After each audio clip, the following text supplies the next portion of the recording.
ఈ మధ్యాహ్నకాల సమయంలో ప్రభు యొక్క సన్నిధిలో చేరిన సహోదరులకు సోదరులందరికీ మరొకసారి వందనాలు తెలియజేస్తూ ఉన్నాను. అయితే 2 పాయింట్లు మన మధ్య ఉన్నాయి చెప్పవలసినవి. అంటే కుటుంబానికి సంబంధించి, సంఘానికి సంబంధించి. అయితే మరి టైం ఏమో తక్కువ ఉందండి. కాబట్టి నాకున్న ఈ టైంలోనే ఈ రెండింటిని క్లుప్తంగా మీకు చెప్పడానికి ట్రై చేస్తాను. యాక్చువల్గా ఈ అంశం మీరు ఎంతవరకు దాన్ని ఆలోచిస్తున్నారో నాకు తెలియదు, దాన్ని ఎలా తీసుకుంటున్నారో కూడా నాకు తెలియదు. అంటే కేవలం మనం పార్టిసిపేట్ చేసేది, అటెండ్ అయ్యేది కేవలం వేరే వాటి కొరకైతే అందుకొరకు కాదు.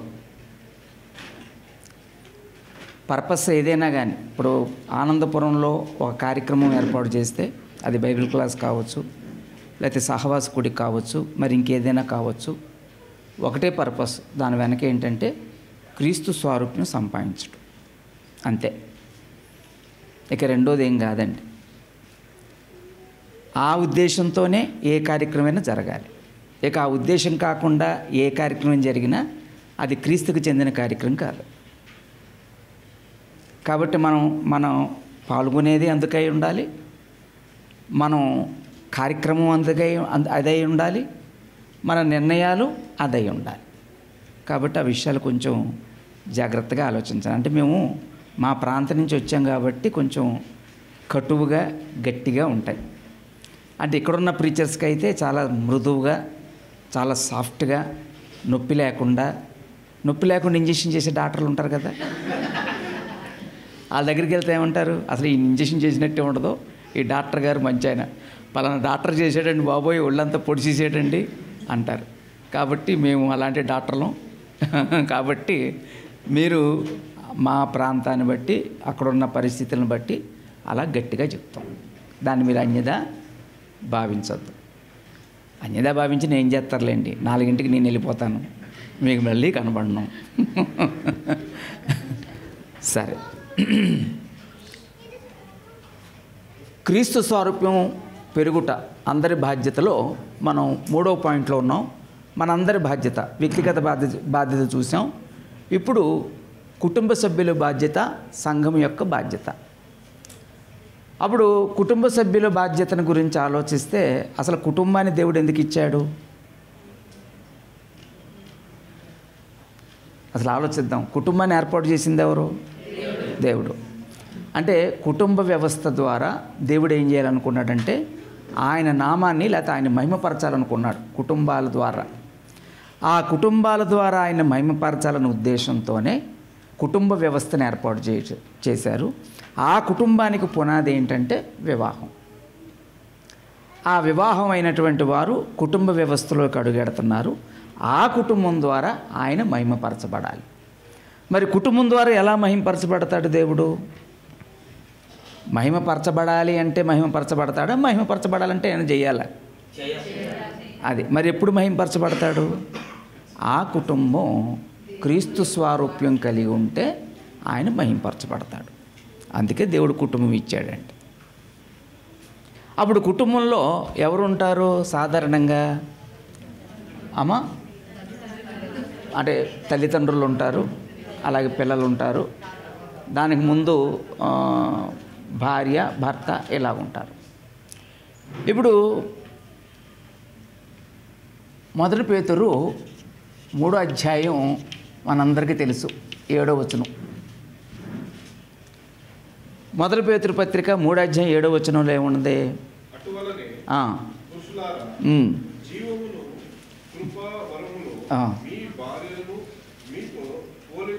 పాలివారై ఉన్నారని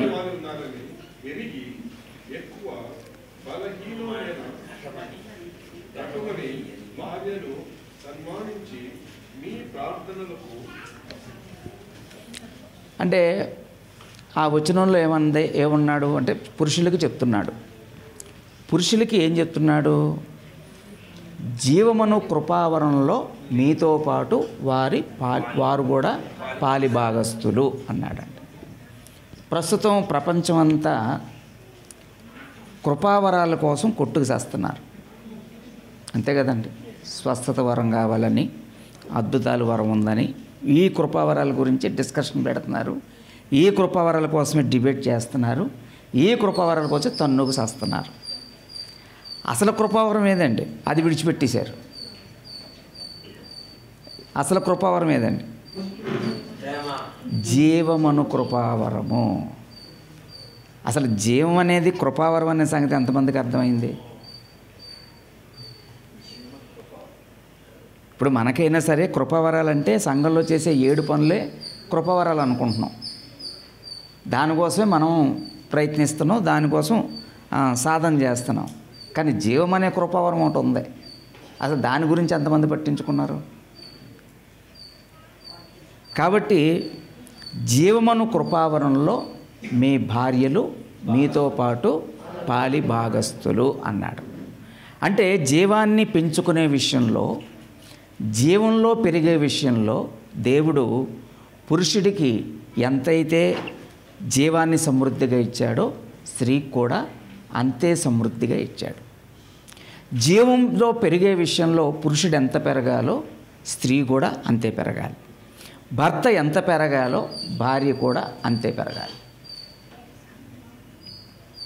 చాలా చోట్ల భర్తలకి బాగా వాక్యం అందుద్ది, కానీ భార్యలకు వాక్యం అంతగా అందదంటే. నేను ఈరోజు సేవ చేయగలుగుతున్నానంటే, ఈరోజు మీ మధ్య ఎంత ధైర్యంగా వాక్యం బోధించగలుగుతున్నానంటే నా భార్య సేవకు సహకరిస్తుంది కాబట్టి చేయగలుగుతున్నాను. అంటే నా భార్య ఎందుకు సహకరిస్తుందంటే నాతో పాటు వాక్యం నేర్చుకుంది కాబట్టి.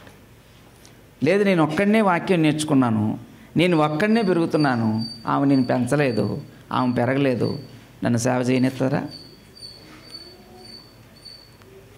కాబట్టి జీవమను కృపావరంలో మీతో పాటు పాలి భాగస్థులై ఉన్నారని ఎరగండే అని చెప్తూ, అప్పుడు ఇక్కడ కుటుంబ సభ్యుల బాధ్యతలో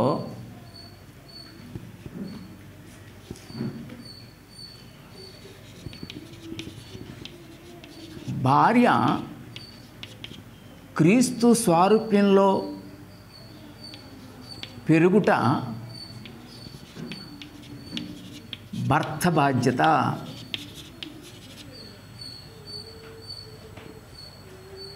అంటే భర్త ఏం చేయాలి ఇంట్లో, లేకపోతే భర్త ఏం చేయాలి కుటుంబంలో? క్రీస్తు గుణాలు నేర్చుకునేటట్లుగా, క్రీస్తు స్వారూప్యంలో పెరిగేటట్లుగా భర్త ఏం చేయాలమ్మా? లేకపోతే భర్త ఏం చేయాలండి అమ్మా? కృషి చేయాలి. నేను తర్వాత చెప్తాను, అది ప్రాక్టికల్గా మీ చేత చెప్పిస్తాను. కనుక భార్య క్రీస్తు సారూప్యంలో పెరగటం పెరగకపోవటం ఎవరికి సంబంధించిన విషయం? భర్తకు సంబంధించిన విషయం. అర్థమైందమ్మా? అంటే ఇక్కడ ప్లేస్ లేక పెరుగుట అన్నానమ్మా. క్రీస్తు సారూప్యంలో భార్య పెరుగుట భర్త బాధ్యత. అలాగే భర్త క్రీస్తు స్వారూప్యంలో పెరుగుట భార్య బాధ్యత.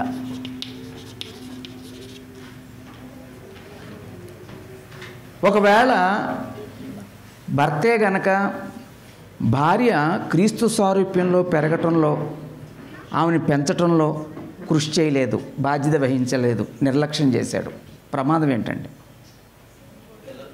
అంటే భర్త ఏమో ఇలా వెళ్ళిపోతున్నాడండి, భార్య ఏమో ఇక్కడ ఉందండి.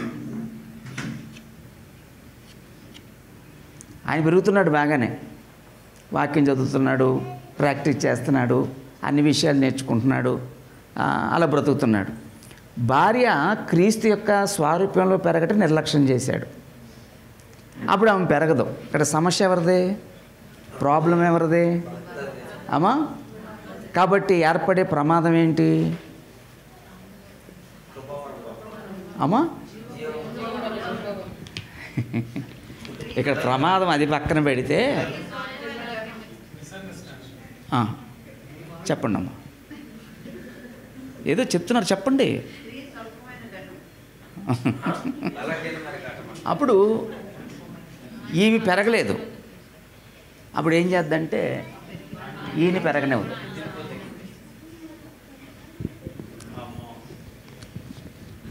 ఆయన్ని పెరగనివ్వదు. మళ్ళీ ఆయన ఏ స్థాయిలో బతకాలి? ఈ స్థాయిలోకి వచ్చి బతకాలి. అది ప్రాబ్లం అండి. కాబట్టి జీవమును కృపావరంలో జీవాన్ని పెంచుకునే విషయంలో, జీవం అంటే దేవుని యొక్క స్వభావం లేదా క్రీస్తు గుణాలు, ఆ క్రీస్తు గుణాలు పెంచుకునే విషయంలో దేవుడు పురుషుడికి ఎలాగైతే కుమారుడుగా చూస్తున్నాడో స్త్రీని కూడా అలాగే చూస్తున్నాడు. ఇద్దరూ పాలిభాగస్తులే. దేవుని దృష్టిలో కుమారులంటే ఎవరండి? స్త్రీ పురుషులా లేకపోతే ఆయనలో పురుషుడు ఒక్కడేనా? స్త్రీ పురుషులండి. ఒక ఆయన ప్రసంగం చేస్తూ గర్భఫలము యెహోవా బహుమానం, కుమారులను అనుగ్రహించే స్వాస్యం, కాబట్టి మగపిల్లలే స్వాస్యానికి హక్కుదారులు, ఆడపిల్లలు కాదన్నాడండి. అక్కడ కుమారులు అనేది దేవునికి లింగభేదం లేదు. స్త్రీ అంటే ఆత్మకి లింగభేదం లేదు, శరీరానికే లింగభేదం. కనుక అక్కడ ఎలా దేవుడు సూచించాడు? ఆత్మీయంగా చూస్తున్నాడు. అందుకనే మగ పురుషులనైనా కుమారుడే అంటున్నాడు, స్త్రీనైనా కుమారుడే అంటున్నాడు. జీవాన్ని పెంచుకునే విషయంలో ఇద్దరూ సమానమే. కాబట్టి ఇప్పుడు దేవుడు అది నిర్ణయించిన తర్వాత ఇప్పుడు భర్త ఏం చేయాలి? కుటుంబంలో భార్యని క్రీస్తు స్వారూప్యంలో పెంచుకోవాలి. ఒకవేళ పెంచుకోవటం నిర్లక్ష్యం చేశారా, ఆమె పెరగకపోవటం కాదు, పురుషుల్ని పెరక్కోకుండా ఆమె లాగేద్దండి. అంటే అదేం తప్పు కాదండి. అది మరి ఆమె పెరగలేదు, ఆమెకు అంతే తెలుసు. నువ్వు హై స్టాండర్డ్లో ఉన్నావు, నిన్నెందుకు ఉంచుతుంది అక్కడ అలాగా? కాబట్టి భర్త లేకపోతే భార్య క్రీస్తు స్వారూప్యంలో పెరుగుట అది భర్త బాధ్యత. అలాగే భార్య లేకపోతే భర్త క్రీస్తు స్వారూప్యంలో పెరగట భార్య బాధ్యత. అంటే భార్య కూడా పురుషుడు క్రీస్తు స్వారూప్యం సంపాదించటానికి భార్యే బాధ్యత అండి. నేను ప్రాక్టికల్గా చెప్తాను. ప్రాక్టికల్గా ఏంటంటే, ఇప్పుడు ఉదాహరణకి ఒక వ్యక్తి కుటుంబంలో భర్త కావచ్చు, భార్య కావచ్చు, కోపపడుతున్నారు. కోపపడటం క్రీస్తు లక్షణమా లేకపోతే వ్యతిరేకమైన లక్షణమా? కదమ్మా, సాతాను లక్షణం. ఇప్పుడు ఆయన కోపపడటం నోటీస్ చేద్దామా, ఆయన కోపపడేటట్లుగా నేను వ్యవహరించడం నోటీస్ చేద్దామా? కొన్నిసార్లు భర్త కోపపడుతున్నానికి కారణం ఎవరై ఉండొచ్చు? అమ్మ మిమ్మల్ని కాదు, అసలు ప్రపంచంలో జరిగేదని చెప్తున్నాను. ఇప్పుడు భర్త కోపపడటానికి కారణం ఎవరై ఉండొచ్చు? భార్య ఇసుగుదల, లేకపోతే చాదస్తం, లేకపోతే మొండితనం. నా చెప్పింది నేను జరగాలి, నువ్వు చెప్పింది నేను చేయడం ఏంటి అనేది ఏదో ఉంటుందండి. కాబట్టి దీన్ని బట్టి భర్తకు కోపం వచ్చింది, ఏదో కోపపడ్డాడు. ఇప్పుడు ఆయన కోపపడడం తప్పని మనం నోటీస్ చేస్తామా, ఆయన కోపపడటానికి కారణం నేనే అని నోటీస్ చేస్తామా? అంటే ఆయన కోపపడి క్రీస్తు స్వభావాల్లో పెరగకుండా ఎవరు చేస్తున్నారు?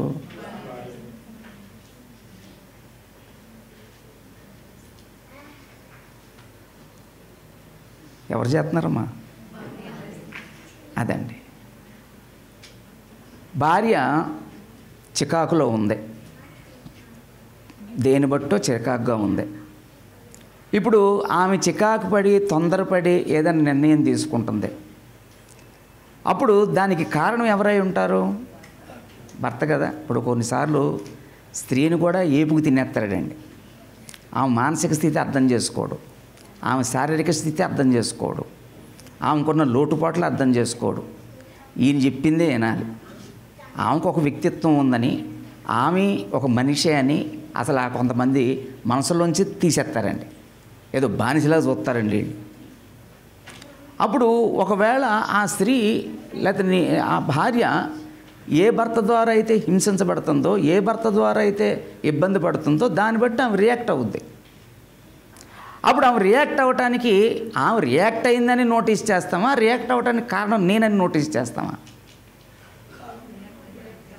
ఆమె రియాక్ట్ అవుతుందనే దాని గురించి ఎక్కువగా చెప్తాం తప్ప ఆమె అలా మాట్లాడటానికి, ఆమె అలా చిరాకు పట్టడానికి, ఆమె అలా ఇసుక్కోవటానికి, ఆమె అలా ప్రవర్తించడానికి, ఆమె అలా డిసిషన్ తీసుకోవటానికి నేనెంత కారణము? అంటే ఆ సమయంలో ఆమె క్రీస్తు స్వారూప్యంలో పెరగకుండా ఎవరు ఆటంకిస్తున్నారు? ఇప్పుడు కోపపడు ప్రతివాడును నరకాగ్నికి లోనగును. నువ్వు కోపపడుతున్నావు, నరకానికి పోతున్నావు అంటున్నావు, ఓకే. మరి ఆ కోపానికి కారణం ఎవరు? నువ్వే అయితే నీ భర్తను కానీ నీ భార్యని కానీ నువ్వు నరకానికి పంపిస్తున్నావు కావాలని.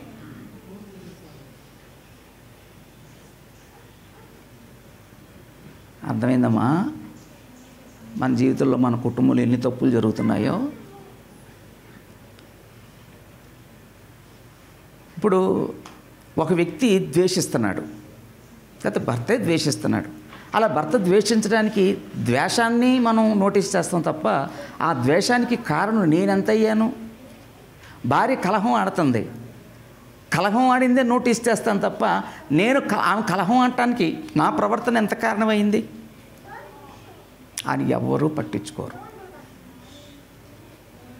అప్పుడు ఆమె కలహాడటానికి నేను కారణం కాబట్టి, ఆయన అబద్ధం ఆడటానికి నేను కారణం కాబట్టి, వాళ్ళు కోపపడటానికి నేను కారణం కాబట్టి, వాళ్ళు ద్వేషించడానికి నేను కారణం కాబట్టి, వాళ్ళు క్రీస్తు స్వారూప్యంలో పెరగకుండా నేనే ఆటంకంగా ఉన్నాను. అసలు ఇలాగ ఆలోచిస్తే భార్యాభర్తల మధ్య సమస్య వస్తుందా?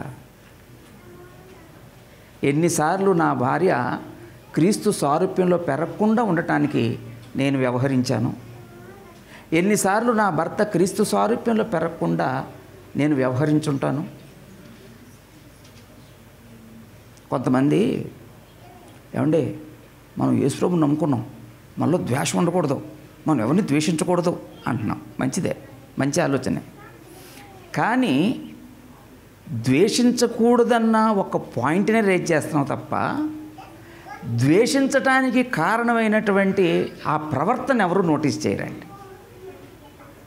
ఒక వ్యక్తి ద్వేషిస్తున్నాడంటే ఆ వ్యక్తి ద్వేషించేటట్లుగా నా ప్రవర్తన కారణమైంది అంటే అర్థం ఏంటి? నా ప్రవర్తన ఆ వ్యక్తిని క్రీస్తు స్వారూప్యంలో పెరగకుండా చేసింది, నాతో సహవాసం చేయకుండా చేసింది, నన్ను మన్నించకుండా చేసింది, నన్ను క్షమించకుండా చేసింది, నన్ను దూరం పెట్టేట్టు చేసింది. ద్వేషించే వ్యక్తి ఆటంకంగా ఉన్నాడా? ద్వేషానికి కారణమైన జీవితం ఆటంకంగా ఉందా? అది ఎప్పుడైనా కుటుంబంలో ఆలోచించామా? అసలు ఒకరు నా పట్ల ఇలా రియాక్ట్ అవుతున్నారంటే నా ప్రవర్తన ఎంతవరకు కారణమవుతుంది దాని గురించి ఎప్పుడైనా ఆలోచించామా? అసలు ఆలోచిస్తే అవును కదా, నేను ఇలా ఉండబట్టే కదా ఆయన అలా ప్రవర్తిస్తున్నాడు, నేను ఇలా ఉండబట్టే కదా ఆమె అలా ప్రవర్తిస్తుంది, తప్పు నాదే కదా, కానీ సరి చేసుకోవటం ఇక్కడే స్టార్ట్ చేస్తాడు. కాబట్టి క్రీస్తు స్వారూప్యం సంపాదించుకోకపోవటానికి వేరే వేరే కారణాలు కాదండి, కుటుంబంలో మనమే కారణం.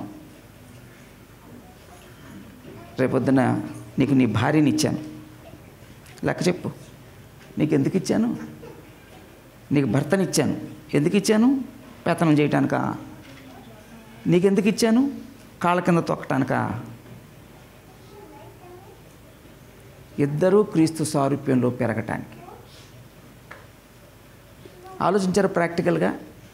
భర్త ఎలాగ ఆటంకంగా ఉన్నాడో ఆమె ఆత్మీయంగా పెరగకోకుండా, లేకపోతే క్రీస్తు సారూప్యంలో పెరగకుండా, భార్య ఎలాగైతే ఆటంకంగా ఉందో భర్త క్రీస్తు సారూప్యంలో పెరగకుండా.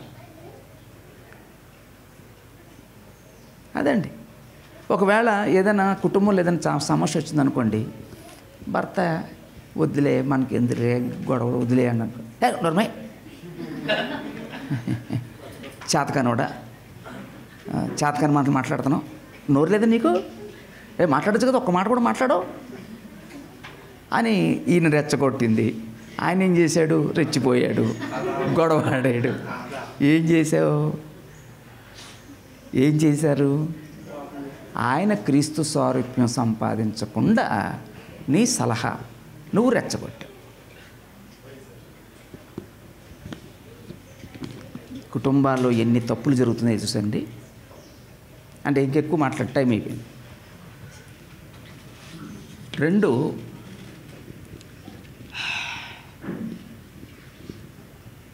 కుటుంబంలో పిల్లలు ఉంటారు. పిల్లలు క్రీస్తు సారూప్యంలో పెరుగుట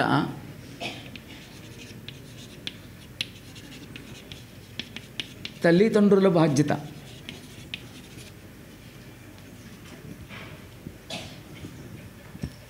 పిల్లలు క్రీస్తు సారూప్యంలో పెరుగుట పెంచటం ఎవరి బాధ్యత అండి? తల్లిదండ్రులదేనండి. తల్లిదండ్రులదేనండి. ఇప్పుడు దేవుడు బిడ్డల్ని ఇచ్చాడు, అలాగే సమస్త జీవరాశికి సంతానాన్ని ఇస్తున్నాడు. జీవరాశులకు ఇచ్చే సంతానానికి, జీవాలకు ఇచ్చే సంతానానికి, మనిషి సంతానానికి తేడా ఏంటండి? ఏదో చిన్న తేడా ఉంది. ఏంటమ్మా? ఇప్పుడు ఏ పశువైనా ఏ జంతువైనా జన్మనిచ్చిన తర్వాత అవంతటవే నిలబడతాయండి, అవంతటవే నడుస్తాయండి, అవంతటవే మేతను సేకరిస్తాయండి, అవంతటవే జీవనాన్ని కొనసాగిస్తాయండి వెంటనే వితిన్ రోజుల్లో. కానీ మానవ జన్మ లాంటి కాదు. పుట్టినమ్మంటే ఆధారపడేటట్లుగా దేవుడు సృష్టించాడు. ఎవరి మీద? తల్లిదండ్రుల మీద. అందుకే తల్లి దగ్గర పెరుగుతాడు, తండ్రి దగ్గర పెరుగుతాడు. ఎందుకు ఆ పరిస్థితి కల్పించాడు? తల్లిదండ్రులతో వారికి ఏర్పడే ఆ ఎఫెక్షన్ బట్టి క్రీస్తు సారూప్యం సంపాదించుకోవాలి. ఎందుకు ఆ ఎఫెక్షను? నీ బిడ్డని క్రీస్తు సారూప్యంలో పెరగటానికి, పెంచటానికి. అలాగ నీ మీద ఆధారపడేటట్లుగా దేవుడు బిడ్డల్ని ఇచ్చాడు. మరి దేవుడు మన మీద ఆధారపడేటట్లుగా మనకు బిడ్డల్ని ఇస్తే, మరి మన బిడ్డల్ని ఎలా పెంచుతున్నాం, దేని కొరకు పెంచుతున్నాం, ఎవరి కొరకు పెంచుతున్నాం, దాని కొరకు మనం ఏం చేస్తున్నాం? ఉదాహరణకి ఏలీ ఉన్నాడు. ఏలీ తన బిడ్డల్ని ఏం చేశాడండి?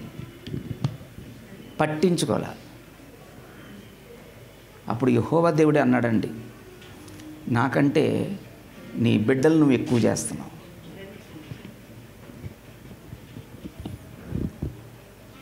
ఒకవేళ అన్నాడు కానీ సివియర్గా తీసుకోలేదు, దాన్ని పట్టించుకోవాల్సిందిగా పట్టించుకోలేదు, గద్దించవలసిందిగా గద్దించలేదు, హెచ్చరించవలసిందిగా హెచ్చరించలేదండి, విడిచిపెట్టేసాడండి.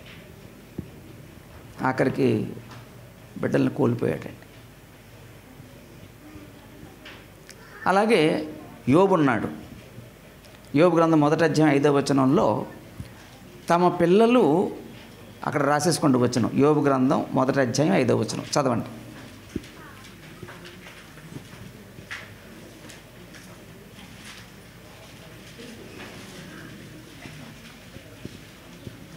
చదువుతారా? వారి వారి విందు దినములు పూర్తిగాగా యోబు తన కుమారులు పాపము చేసి తమ హృదయములలో దేవుని దూషించులేమో అని వారిని పిలువనంపించి వారిని పవిత్రపరచి అరుణోదయమున లేచి వారిలో ఒక్కొక్కరి నిమిత్తమై దహన బలి నర్పించుచూ వచ్చెను. యోబు నిత్యం అలాగూ చేయొచ్చు. ఏం చేస్తున్నాడు? యోబు నిత్యం దహన బలు అర్పిస్తున్నాడండి. ఎందుకు అర్పిస్తున్నాడు దహన బలు? అంటే పాపక్షమాపణ కొరకు. పాపక్షమాపణ కొరకు దహన బలి నిత్యం అర్పిస్తున్నాడంటే ఆయన భయం ఏంటండి? ఎక్కడైనా నా బిడ్డలు తప్పు చేశారేమో, నా బిడ్డలు పరిశుద్ధంగా బ్రతకాలి, నా పరిశుద్ధులు నీతిగా, నా పిల్లలు నీతిగా బ్రతకాలి. ఏమో వాళ్ళు కూడుకుంటున్నప్పుడు ప్రతి ఇంట కూడుకుంటున్నారు, ఆ ఎకేషన్లో ఏమైనా తప్పు చేశారని కాదు, చేసి ఉంటారేమో. అంటే పిల్లల పరిశుద్ధి గురించి ఎంత పట్టించుకుంటున్నాడు యోబు? ఈరోజు పిల్లల్ని క్రీస్తు సారూప్యంలో పెంచేటట్లుగా తండ్రి తల్లి ఎంత పట్టించుకుంటున్నాం, ఎంత నేర్పిస్తున్నాం? కాబట్టి బిడ్డలు క్రీస్తు సారూప్యంలో పెరగటం ఎవరి బాధ్యత? తల్లిదండ్రుల బాధ్యత. అందుకే తిమోతి తల్లి తిమోతికి విశ్వాసం నేర్పించింది. తిమోతికి రాస్తూ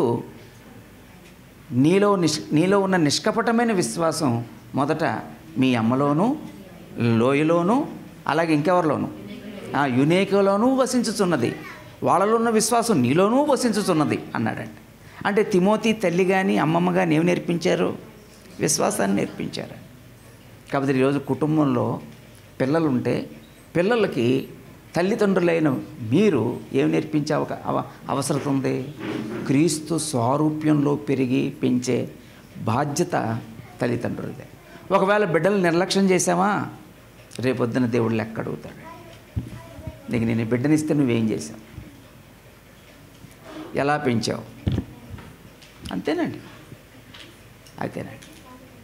కాబట్టి కుటుంబానికి సంబంధించి నేను 2 విషయాలే రాశానండి. ఇంకా చాలా ఉన్నాయి, నాకు టైం లేదండి ప్రాక్టికల్గా చెప్పాలంటే. ఇప్పుడు కుటుంబానికి సంబంధించి ఇప్పుడు ఇంకొక మాట అంటానండి. పిల్లలు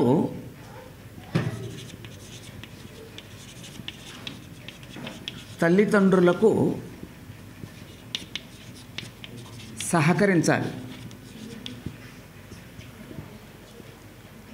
బిడ్డలు క్రీస్తు స్వారూప్యంలో పెంచే విషయంలో ఆ బాధ్యత వాళ్ళకి ఎంత ఉందో, వాళ్ళు పెంచే విషయంలో వారికి పూర్తి సహకారం అందించాల్సిన బాధ్యత పిల్లలకు కూడా ఉంది.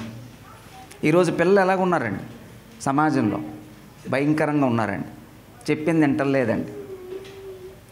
కనుక తల్లిదండ్రులైన వారు బిడ్డలకి వాళ్ళు క్రీస్తు స్వారూప్యంలో పెంచుకునే చర్య తీసుకున్న బిడ్డలు ఏం చేయాలి? దానికి సహకరించాలండి. సహకరించగలిగితే అది సాధ్యం అవుతుంది. కొంతమంది తల్లిదండ్రులు బాధపడతారు, అయ్యా మా అబ్బాయికి నేనేం చెప్పలేకపోతున్నానండి, మా అమ్మాయికి మేమేం చెప్పలేకపోతున్నామండి, వాళ్ళు మా మాట వింటలేదండి.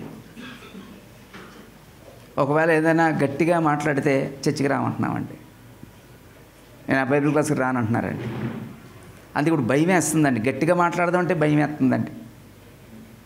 ఇలాంటి ప్రవృత్తి ఈరోజు పిల్లల్లో ఉంది. కాబట్టి పిల్లలు దానికి సహకరించాలి, సహకరించేటట్లుగా వాళ్ళ మైండ్ని ప్రిపేర్ చేయాలి. ఇప్పుడు ఉదాహరణకి సమూయేలు కనుక హన్నాకి సహకరించకపోతే ఆ మొక్కుబడి ఏమయ్యేది? అమ్మా నిర్వీర్యం అయిపోయేది. ఆ మొక్కుకుందే పాలు విడిచిపెట్టిన తర్వాత నా బిడ్డని నీ సన్నిధిలోనే పెరుగుతాడు, నీ సన్నిధిలోనే సేవ చేస్తాడని. మరి దానికి సమూయేలు సహకరించకపోతే అవుద్దా? ఎలకైనా సహకరించకపోతే అవుద్దా? కాబట్టి కుటుంబ సభ్యుల సహకారం అవసరం. అందుకే ఎప్పుడు కూడా ప్రార్థన చేసుకోవాలి.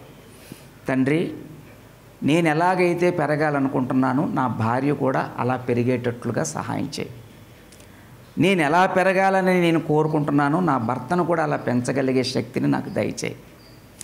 అలాగే తల్లిదండ్రులైన వారు మా బిడ్డల్ని మీ యొక్క బిడ్డలుగా క్రీస్తు స్వారూప్యంలో పెంచగలిగే శక్తిని, జ్ఞానాన్ని, తెలివిని మాకు దయచేయండి అని ఇప్పటి నుంచే ప్రార్థన చేయాలి. అసలు కొన్ని చోట్ల కుటుంబ ప్రార్థన ఉండదు, కుటుంబంలో ప్రార్థనే చేసుకోరండి. అందుకే క్రీస్తు స్వారూప్యం కుటుంబంలో సంపాదించటం లేదు. ఈరోజు కుటుంబాలు కలహాలు ఎందుకు వచ్చినాయి? ఈరోజు కుటుంబాల్లో ఎందుకు భేదాలతో బ్రతుకుతున్నారు? ఈరోజు కుటుంబాలతో ఎందుకు గొడవలతో బ్రతుకుతున్నారు? సమాధానం లేకుండా బ్రతుకుతున్నారు. కోర్టు చుట్టూ తిరుగుతున్నారు. ఎందుకు కుటుంబాలు వీధిని పడుతున్నాయి? ఎందుకు భార్యాభర్త దూరంగా ఉంటున్నారు? ఎందుకు తల్లికి బిడ్డకి కాకుండా పోతున్నారు? అంటే ఆ కుటుంబాలే ఏది లేదు, క్రీస్తు స్వారూప్యం సాధించటం లేదు. కాబట్టి కుటుంబంగా క్రీస్తు స్వారూప్యం సాధించటం కుటుంబ సభ్యుల బాధ్యత. ఇక 2-3 విషయాలు చెప్తాను. ఇంకా 25 నిమిషాలు ఉందండి. 25 నిమిషాలు. సంఘము యొక్క బాధ్యత.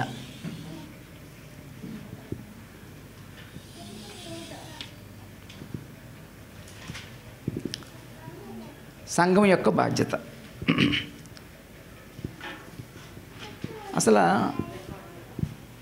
సంఘం యొక్క ఉద్దేశం ఏంటండి?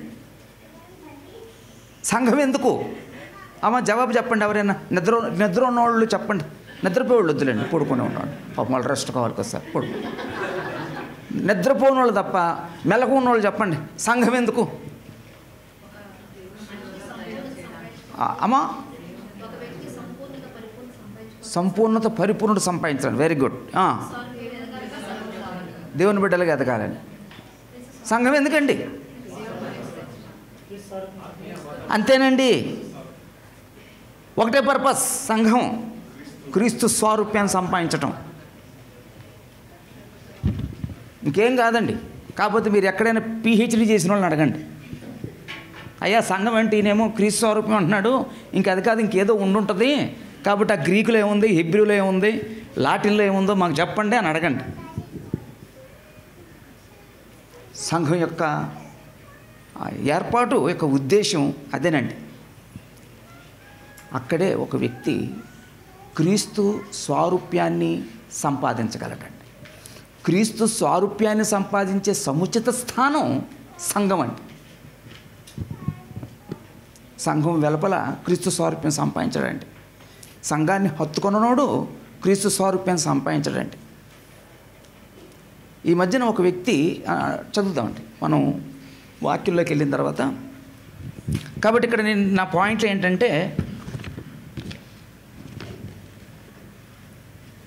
ఒకటి క్రీస్తు స్వారూప్యం సాధించుట సంఘములోనే.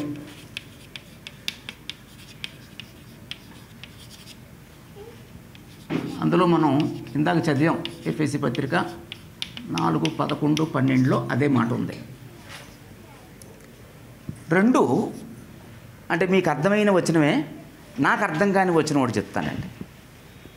మీకు అర్థమైన వచనమే, నాకు అర్థం కాలేదండి. అపోస్తుల కార్యం 2:47 ఎవరైనా తీయండి.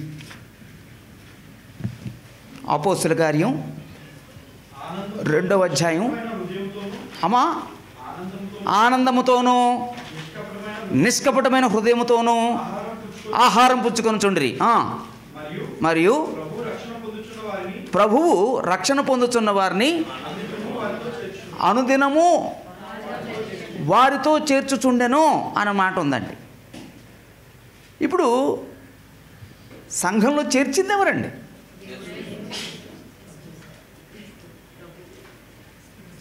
మన సంఘంలో చేరుస్తుంది ఎవరండి? సువార్తికుడా? నేను సంఘంలో చేర్చింది నేను తెలుసా నీకు? సంఘంలో చేర్చింది సువార్తికుడు పాత్ర ఏంటంటే వాక్యం చెప్పాడు. అసలు నేను సంఘంలో చేర్చింది ఎవరండి? యేసుప్రభు అండి. ప్రభువు మనలను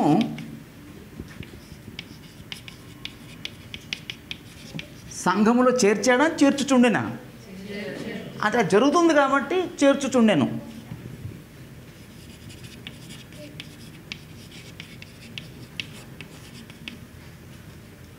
ఒకవేళ యేసుప్రభు నన్ను సంఘంలో చేరిస్తే నన్ను ఎందుకు చేర్చాడండి యేసుప్రభు?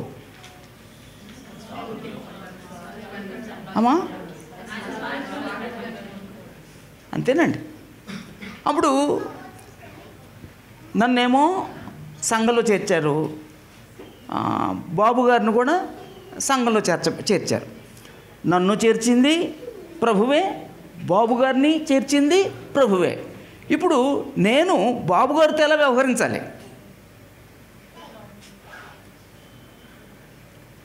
నా వలే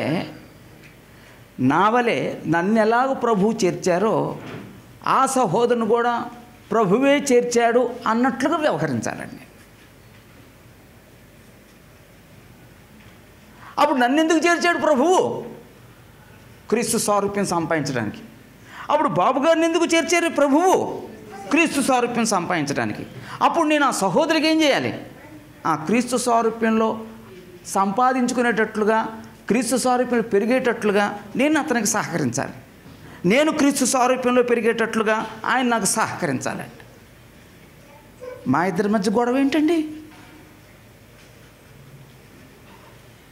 గొడవలాడుకోవటానికా? కలహాలాడుకోవటానికా? విభేదించుకోవటానికా? ఆధిక్యత కోసమా?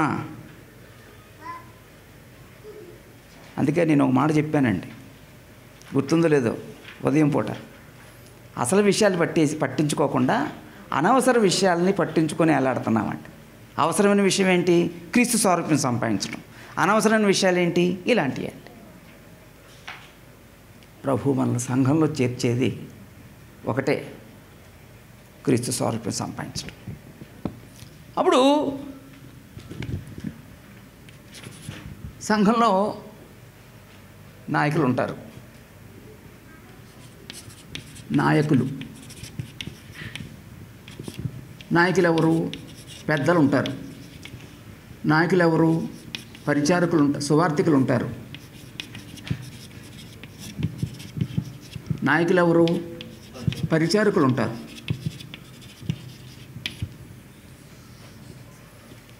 అదే సభ్యులు ఉంటారు. ఇప్పుడు ఈ నాయకులు ఏం చేయాలండి? నాయకుల పని ఏంటండి? సంఘ సభ్యులందరూ క్రీస్తు సారూప్యంలో పెరుగుటకు వాళ్ళు కృషి చేయాలండి. దానికి ఓ 2 వచనాలు చదువుదామండి. ఎక్కువ చదవద్దు, 2 వచనాలండి. 2 వచనాలు ఏంటంటే అపోస్తుల కార్యాలు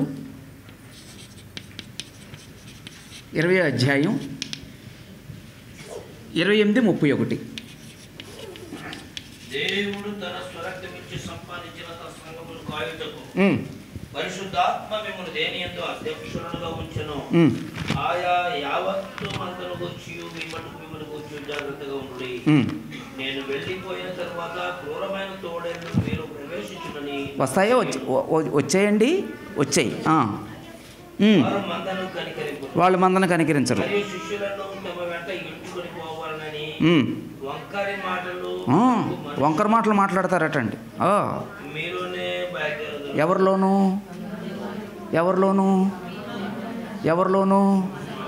నాయకుల్లోనూ.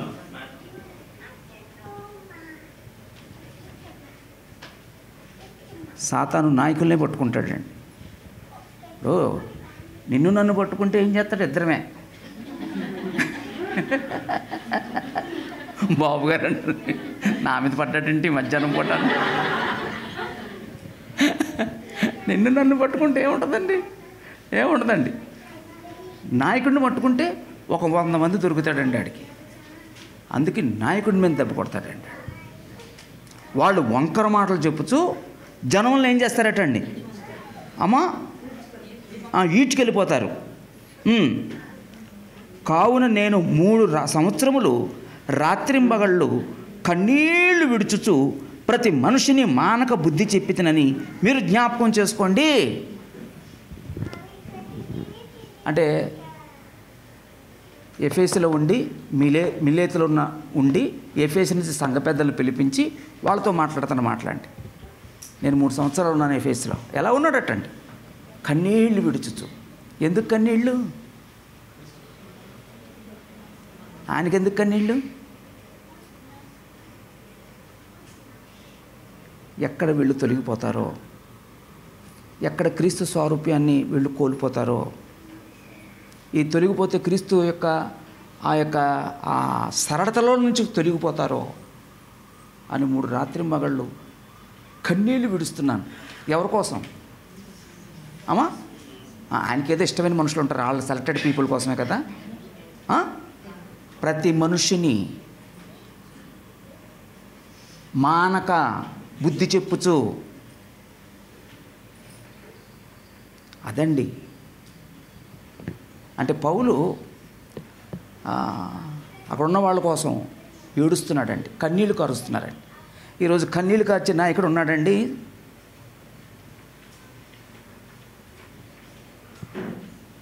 ఏడ్చే నాయకుడు ఉన్నాడండి? ఏమో.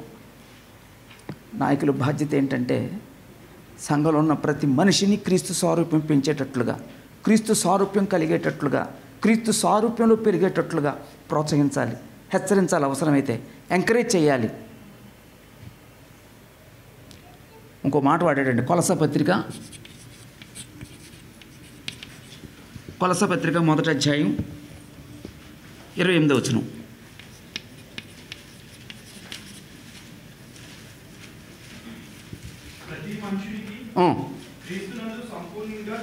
ఎవరు చేయాలి? ఎవరు చేయాలి అక్కడ? సువార్తికుడు. ప్రతి మనుషుని క్రీస్తునందు సంపూర్ణునిగా చేసి ఎవరి ఎదుట? ఆ దేవుని ఎదుట ఈ వ్యక్తిని క్రీస్తులాగా తయారు చేసి దేవుని దగ్గర నిలబెట్టాలన్నమాట. చదవండి.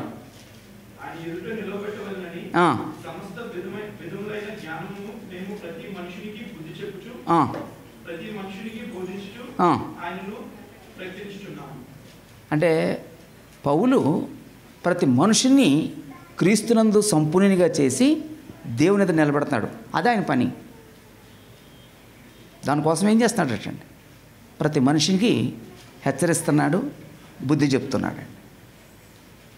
ఈరోజు ఆనందపురంలో ఎవరైనా పెద్దలు ఉన్నారన్నా, పరిచారకులు ఉన్నారన్నా, ఓ సువార్తికుడు ఉన్నాడన్నా, సంఘాన్ని హెచ్చరిస్తున్నప్పుడు, సంఘాన్ని ఏమైనా ప్రోత్సహిస్తున్నప్పుడు, సంఘాన్ని ఏమైనా గద్దిస్తున్నప్పుడు ఎలా రియాక్ట్ అవుతున్నారండి? మీరు ఎలా స్పందిస్తున్నారమ్మా? మా మేలు కోసమే, మేము బాగుపడాలని. ఒకవేళ సంఘ పెద్దగారే లేకపోతే, ఆ సువార్తికుడే రాకపోతే, ఆ పరిచారకులే లేకపోతే మేమేమైపోదాం? ఈ రోజున పరిస్థితి ఏంటంటే, బుద్ధి చెప్పే వాళ్ళని గౌరవించరు, హెచ్చరించే వాళ్ళని మన్నన చేయరు. ఏమైనా వాళ్ళు అమ్మా నీ పరిస్థితి ఇదని చెప్తే నువ్వు మాకు చెప్పేదేంటి అని అలిగేవాళ్ళు ఉంటారు, రాని మానేసిన వాళ్ళు ఉంటారు. అందుకని ఏం చేశారు? ఇప్పుడు చెప్పడం మానేశారు. అప్పుడు చెప్పడం మానేసి, దిద్దడం మానేసి, హెచ్చరించడం మానేసి ఉంటే ఆ వ్యక్తి క్రీస్తు స్వారూప్యంలో పెరిగే అవకాశం ఉంటుందా? కనుక పౌలు ఏమంటున్నాడంటే, ప్రతి మనుషుని మేము క్రీస్తునందు సంపూర్ణని చేసి, అంటే సువార్తికుడికి ఒక టాస్క్ ఉంది, సంఘ పెద్దలకు ఒక టాస్క్ ఉంది, పరిచారకులకు ఒక టాస్క్ ఉంది. ఏంటంటే మనం ఎవరినైతే కన్వర్ట్ చేశామో, ఎవరినైతే రక్షించామో వాళ్ళందరినీ కూడా క్రీస్తు స్వారూప్యంలో పెరిగేటట్లుగా కృషి చేయాలి. అందుకే పౌలు తండ్రి పాత్ర, తల్లి పాత్ర రెండూ తీసుకున్నాడండి. తండ్రిలాగా శిక్షించాడు, తల్లిలాగా మృదువుగా వాళ్ళని భరించాడండి. కాబట్టి సంఘంలో బాధ్యత, అంటే సంఘస్థుల్లో బాధ్యత ఏంటంటే, ఇక్కడ నాయకుల బాధ్యత ఏంటంటే, సంఘస్థులు క్రీస్తు స్వారూప్యం పెరిగేటట్లుగా నాయకులు బాధ్యత వహించాలి. అందుకే ఆనందపురంలో దేవుడు కనికరించి పెద్దలను ఏర్పాటు చేశాడు, సువార్తికుని ఏర్పాటు చేశారు, పరిచారకులను ఏర్పాటు చేశాడు. ఈ కార్యక్రమం అంతా సంఘాన్ని ఏం చేయాలి? క్రీస్తు స్వారూప్యంలో పెంచి ఎవరి ఎదురు నిలబెట్టాలి. అదిగో నాయన, నువ్వు నాకు ఒక శిల్పాన్ని ఇచ్చావు, ఆ శిల్పాన్ని చెక్కి రూపాన్ని తయారు చేసి ఇదిగో నీకు ఇస్తాను. సంఘ పెద్దలు, సువార్తికుడు, పరిచారకులు శిల్పకారులేనండి, కాదా? అందుకే పౌలు ఏమన్నాడు? నేను నేర్పరి అయిన శిల్పకారుని అన్నాడండి. శిల్పం దగ్గరికి వచ్చేసరికి కొద్దిగా జాగ్రత్తగా ఉండాలి. ఎంత జాగ్రత్త అంటే, ఇప్పుడు కొట్టాల్సిన చోట కొట్టకుండా మెల్లిగా కొడితే రూపు రాదు, పోనీ రూపు వస్తుందని గట్టిగా కొడితే ఇరిగిపోద్ది. కాబట్టి శిల్పాన్ని చెక్కేవారు చాలా జాగ్రత్తగా చెక్కాలండి. కాబట్టి నాయకుల బాధ్యత అది. ఇక 4 చివరిగా ఏం చేస్తున్నామంటే, ఒకరినొకరు, అంటే సంఘ సభ్యులు ఒకరినొకరు క్రీస్తు స్వారూప్యం పెరుగుటలో సహకరించుకోవాలి.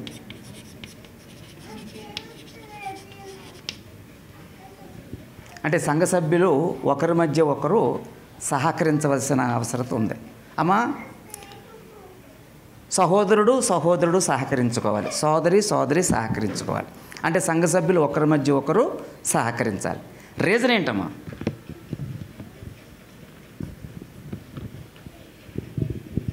రీజన్ ఏంటి?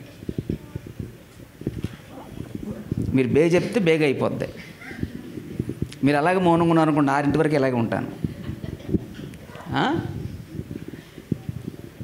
సహకరించవలసిన బాధ్యత ఎందుకంటే రీజన్ ఏంటంటే మనం సాటి అవయవాలం కాబట్టి. ఇప్పుడు మన బాడీలో అవయవాలు ఉన్నాయి. ఒక అవయవం సహకరించుకుంటుందా లేదా అమ్మా? సహకరించుకుంటుంది. అంటే ఈ చేతితో మనం ఏదైనా బరువు లేపుతున్నప్పుడు ఇది లేపలేకపోతే, ఈ శక్తి దీనికి చాలకపోతే వెంటనే ఈ అవయవం ఏం చేద్దండి? సహకరిస్తుంది. కన్ను సహకరిస్తుంది, అలాగే భుజాలు సహకరిస్తాయి, కాళ్ళు సహకరిస్తాయి. అలా సహకరించుకోబట్టే శరీరానికి ఏం కలగజేస్తుంది? క్షేమాభివృద్ధి కలగజేస్తుంది. అలాగే చర్చ్ బాడీ కాన్సెప్ట్లో మనం సంఘం క్రీస్తు యొక్క శరీరం అయితే, శిరస్సు ఆయన అయితే, మన అవయవాలం అయితే మన మధ్య ఏముండాలి? సహకరించుకోవాలి. ఏ విషయంలో సహకరించాలి? వంట చేసే విషయంలోనా? తినే విషయంలోనా? మరి ఏ విషయంలో? క్రీస్తు సారూప్యాన్ని పెంచుకునే విషయంలో సహకరించాలి. ఒకవేళ సంఘంలో క్రీస్తు సారూప్యం పెంచుకునే విషయంలో సహకరించకుండా మిగతా విషయాల్లో సహకరిస్తాయి. అంటే మిగతా విషయాలంటే ఇప్పుడు ఏదైనా ఒక ప్రాబ్లం ఉంది సంఘంలో, ఒక వ్యక్తి ద్వారా సమస్య వస్తుంది, ఒక ఆమె ద్వారా సమస్య వచ్చింది, ఒక వ్యక్తి ద్వారా సమస్య వచ్చింది. ఆ సమస్యలో కొంతమంది ఏకమవ్వచ్చా లేకపోతే సహకరించవచ్చా? వాళ్ళకి ఏ విషయంలో మాత్రమే సహకరించాలి? క్రీస్తు సారూప్యంలో పెరుగుటకు మాత్రమే సహకరించాలి. ఒకవేళ సహకరించకపోతే అది సహకరించవలసిన అవసరం రీజన్ చెప్పాను. కానీ ఈ క్రీస్తు సారూప్యంలో పెరిగే విషయంలో ఒక హెచ్చరిక ఇచ్చాడండి పౌలు. మొదటి కొరింథీ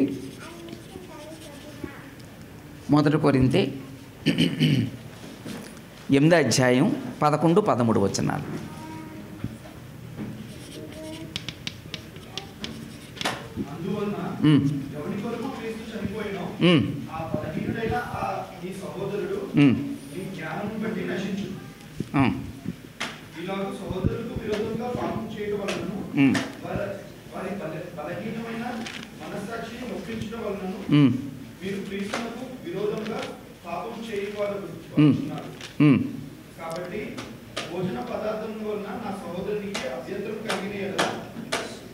నా సహోదరునికి అభ్యంతరము కలగ చేయకుండాటకే నేనెన్నటికీ మాంసము తినను. అంటే ఇక్కడ ఏం చెప్తున్నాడు? క్రీస్తు స్వరూప్యంలో ఒక సహోదరుడు కానీ, క్రీస్తు స్వరూప్యంలో ఒక సహోదరి కానీ పెరిగే విషయంలో నువ్వు సహకరించు తప్ప నువ్వెప్పుడు ఆటంకంగా ఉండొద్దు. ఆటంకంగా ఉండే అవకాశాలు ఉంటాయి, ఉండవా? ఇప్పుడు ఒక వ్యక్తి ఉన్నాడు, జీవితాన్ని మార్చుకోడు, కానీ సంఘంలో పెత్తనాలు చేస్తానంటాడు. అప్పుడు మిగతా వాళ్ళు ఏం చేస్తారు? అసలు జీవితాన్ని మార్చుకోలేనోడు, ఈ దురలవాట్లు ఉండేవాడు, ఈ దుర్గుణాలు ఉండేవాడు, వీడు పెత్తనం చేస్తున్నప్పుడు అసలు మనలో ఏమున్నాయి, ఇంతకంటే భయంకరమైన ఏమి లేవు కదా అని అతను చూసి వీళ్ళు ఏం చేస్తారు? అదే చేస్తారు. సంఘంలో ఒక వ్యక్తి తిరుగుబాటు చేస్తున్నాడు, ఆ వ్యక్తి తిరుగుబాటు చేస్తున్నాడు, నిన్నగాక మొన్న వచ్చినాడు తిరుగుబాటు చేస్తున్నాడు, ఎన్ని సంవత్సరాలు ఉన్నా మనమే అంటే సీనియరే తిరుగుబాటు చేస్తున్నాడు, నిన్నగాక మొన్న వచ్చిన వాళ్ళం మనం తిరుగుబాటు చేస్తేనని మనం దానికి సహకరిస్తే, కాబట్టి తిరుగుబాటు చేసే వ్యక్తి ఏం చేస్తున్నాడు? సంఘానికి అభ్యంతరంగా ఉన్నాడండి. కొంతమంది సంఘానికి వస్తే నాకు తెలుసండి, వాళ్ళు చచ్చిపోయేవారు కాదు, చచ్చిపోయే కూడా వాళ్ళ పేరు చెప్పుకుంటారండి. నాకు అలాంటి వాళ్ళు తెలుసండి. ఓ ప్రాంతంలో అయితే ఆమె పేరు ఇప్పటికీ గుర్తు, కోటేశ్వరమ్మ గారు. ఆమె వలన ఆ ప్రాంతానికి సువార్త వెళ్ళింది, ఆమె వలన అక్కడ సంఘం ఏర్పడింది. ఇప్పుడు చనిపోయి ఆమె 25 సంవత్సరాలు 30 సంవత్సరాలు అయిందండి. ఇప్పటికీ అక్కడ సంఘం ఉంది, 70 మంది సంఘ సభ్యులండి. దానికి కారణం ఆమె ఒక్కడేనండి. ఈ రోజున మనం సంఘంలో ఉన్నాం, సంఘంలో ఉండి అలాంటి పేరు సంపాదించుకుంటున్నాం. పలానా సహోదరుడు వచ్చాడు, పలానా శ్రీనిబాబు వచ్చాడు, ఈ సంఘంలోకి వచ్చిన కాడి నుంచి మేము ఆత్మీయంగా బ్రతుకుతున్నాం, అందరం ప్రేమగా ఉంటున్నాం, అందరూ సహకరించుకుంటున్నాం, చాలా యాక్టివ్గా ఉంటున్నాం, చాలా ప్రోత్సాహకరంగా ఉంది అని అనుకుంటున్నారా? ఈ శ్రీనిబాబు వచ్చాడు, శనిపెట్టిందిరా బాబు మాకు, ఆడు అడుగెట్టాడు, పిడిగడిపోయింది అంటారండి. అలాంటి వాళ్ళు కూడా ఉన్నారండి. అంటే సంఘంలో వచ్చి సమస్యలు సృష్టించి మొక్కలు చేసేవాళ్ళు ఉన్నారండి. అంటే నీ వలన సంఘానికి ఏం జరుగుతుంది? మేలు జరుగుతుందా, కీడు జరుగుతుందా? నువ్వు హానికరుడుగా ఉండటానికి ప్రభు నిన్ను సంఘంలో చేర్చాడా? నువ్వు సంఘానికి క్షేమాభివృద్ధికరంగా ఉండి క్రీస్తు స్వరూపం సంపాదించుకోవడానికి నిన్ను సంఘంలో చేర్చాడా? ఈ రోజున మధ్యన సంఘంతో ఆటలాడుకుంటున్నారండి. క్రీస్తు యొక్క సంఘంతో ఆటలాడుకుంటున్నారండి. క్రీస్తు యొక్క సంఘం దేని మీద కట్టబడిందండి? త్యాగాల మీద కట్టబడిందండి. యేసు ప్రభు ప్రాణం పెడితే వచ్చిందండి సంఘం. అపోస్తలులు త్యాగం చేస్తే కట్టబడిందండి సంఘం. ఆదిమ సంఘాలు తమ చిరాస్తులను అమ్మేశారండి, ప్రాణాలు త్యాగాలు చేశారండి. త్యాగాల మీద కట్టబడిందండి సంఘం. మరి ఈరోజు ఆ సంఘంలో మనం ఎలా ఉన్నామండి? కనీసం సంఘం కొరకు ఏదైనా చేయకుండానే ఉండు, కానీ పాడు మాత్రం చేయొద్దు. కాబట్టి సాటి అవయవాలుగా తోటి అవయవాలకి వారు క్షేమాభివృద్ధికి అంటే క్రీస్తు స్వారూప్యం పెరుగుటలో వారికి సహకరించాలి తప్ప అభ్యంతరంగా ఉండద్దు. నీ మాటలు అభ్యంతరంగా ఉండకూడదు, నీ చేతలు అభ్యంతరంగా ఉండకూడదు, నీ అలవాట్లు అభ్యంతరంగా ఉండకూడదు. ఏది ఒక వ్యక్తి క్రీస్తు స్వారూప్యం పెరగటానికి, పెంచుకోకుండా ఉండటానికి నువ్వు అభ్యంతరంగా ఉండొద్దు. పౌలు అంటున్నాడండి, నా సహోదరు కొరకు నేను మాంసం తినటం మానేశాను. మాంసం ఎక్కువ, సహోదరుడు ఎక్కువ? ఇన్నర్ ఫీలింగ్ చెప్పండి.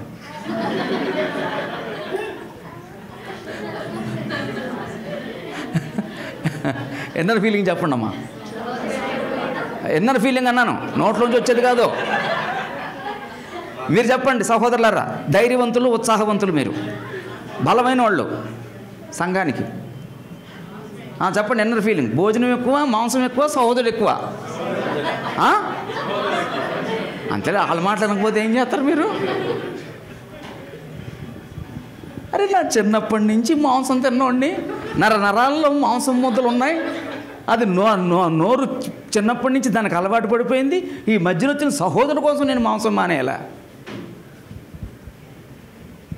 మరి ఒక సహోదరుడు క్రీస్తు స్వరూపం సంపాదించడానికి నువ్వు సహకరిస్తున్నావా? నేను లేటుగా రావటం, మరొక సహోదరుడికి లేటుగా రావటానికి అవకాశం అని ఎప్పుడైనా ఆలస్యంగా రాకుండా ఉండడం మానేసావా? నేను మాట్లాడటం మరొక సహోదరికి ఇలాగ మాట్లాడటం అభ్యంతరంగా ఉంది కాబట్టి నేను అలా మాట్లాడను అని ఆ మాట్లాడడం మానేసావా? అలాంటి మాటలు మాట్లాడడం ఏది అనుకున్నాం? ఆమె కోసం నేను తగ్గేది ఏంటి? ఈయన కోసం నేను మాట్లాడకుండా ఉండడం ఏంటి?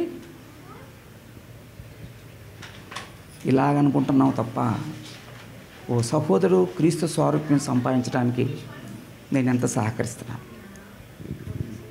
అందుకే గలతీ పత్రికలో, రోమపత్రికలో ఆ మాట ఉందండి. రోమపత్రిక 15వ అధ్యాయం 1వ వచనంలో, కాగా బలవంతులమైన మనము మనమే సంతోషపరచుకొనగా బలహీనుల దౌర్బల్యములను భరించుటకు బద్ధులమై ఉన్నాం. అంటే ఇక్కడ విశ్వాస విషయంలో బలహీనులు ఉంటారండి. మరి బలవంతులు ఏం చేయాలండి? తృణీకరించాలని, తక్కువ చూడాలా? ఇన్ని సంవత్సరాలు ప్రార్థన చేయడం చేత కాదు అని వాళ్ళని తృణీకరించాలా? ఇన్ని సంవత్సరాలు లేటుగా రావటం అని నీ బతుకంతా అని గద్దించాలా? వాళ్ళు ఆలస్యంగా రావటానికి కారణం ఏంటో తెలిసి ఆలస్యంగా రాకుండా ఉండటానికి, సమయానికి రావటానికి నువ్వు సహకరించు. ఇంకొక మాట వాడాడండి గలతీ పత్రికలో. గలతీ పత్రిక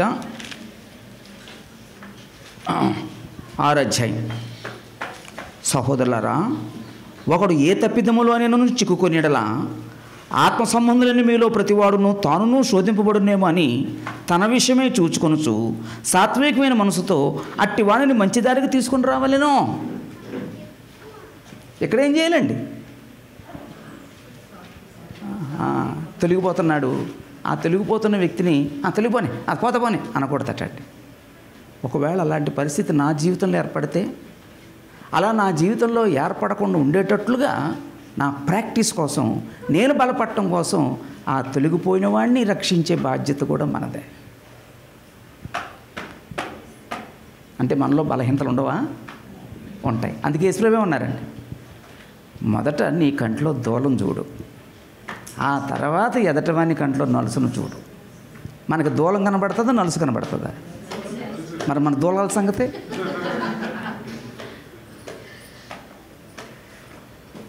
అలాంటి వాళ్ళని యేసుప్రభు చెప్పిన మాట ఏంటండి? వేషధారి, మొదట నీ కంట్లో దూలమును తీసివేసుకో, ఆ తర్వాత ఎదటివాని నలుసును తీసివేయటకు ప్రయత్నించే. ఎలా ప్రయత్నం చేయాలి?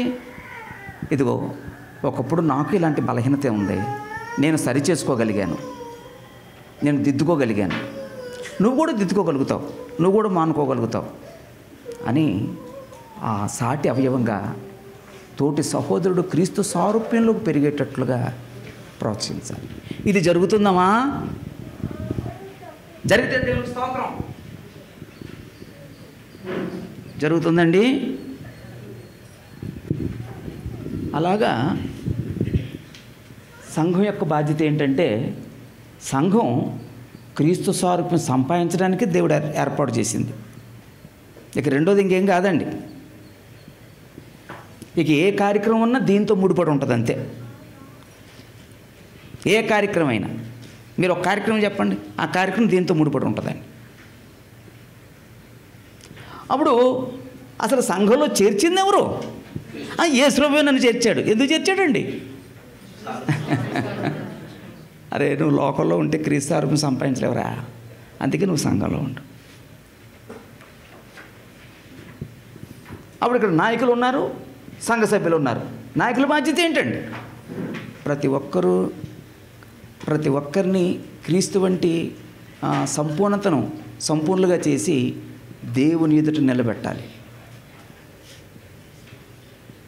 ఆ లెక్క బాధ్యత వాళ్ళదే. అందుకే మీ పైన నాయకులు మీ విషయమే లెక్క చెప్పవలసిన వారై ఉన్నారు కనుక వారిని కష్టపెట్టక అన్ని విషయాల్లో వారికి విధేయులై ఉండండి, లోబడి ఉండండి అన్నాడు.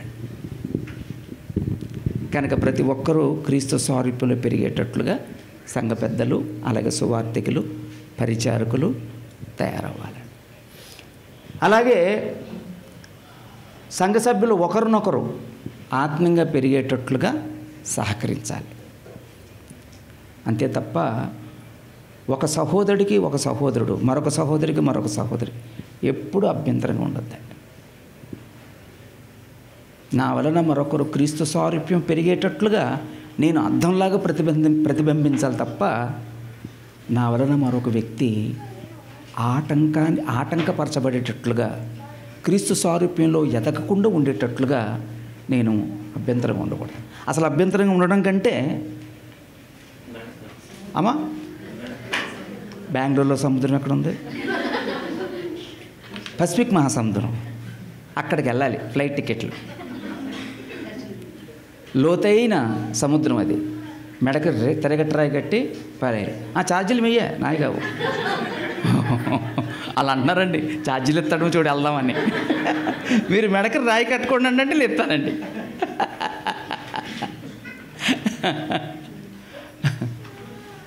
అమ్మా సహోదరులారా, ఎంత బాధ్యత ఉందండి మన మీద.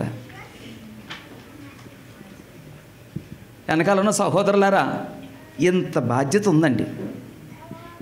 ఇప్పుడు ఈ బాధ్యత ఏమైందండి? విడిచిపెట్టేసామండి, విడిచిపెట్టేసి బ్రతుకుతున్నామండి. కనుక ఈరోజు మనం ఒక నిర్ణయంతో వెళదాం. నిజమే, దేవుడు నన్ను సృష్టించాడు, తన కుమారగుండలను సృష్టించాడు, క్రీస్తు సారూప్యంలో పెరగటానికి సృష్టించాడు, అందుకే నన్ను రక్షించాడు, అందుకే యేసుప్రభు మరణించారు, అందుకే నన్ను సంఘంలో చేర్చాడు. కాబట్టి నేను కృషి చేయాలి, నా కుటుంబాన్ని క్రీస్తు సారూప్యంలో ఉండేటట్లుగా కృషి చేయాలి, పెరిగేటట్లుగా. ఒకవేళ నేను ఏ సంఘంలో ఉన్నానో ఆ సంఘం క్రీస్తు స్వరూపంలో పెరిగేటట్లుగా నేను సహకరించాలి. అలా నిర్ణయం తీసుకుందామండి. అలా బ్రతుకుదాం, ఇతరులు అలా బ్రతికేటట్లుగా ప్రోత్సహిద్దాం. ఏమో అంతేనమ్మా? అంతకంటే ఏం కాదా?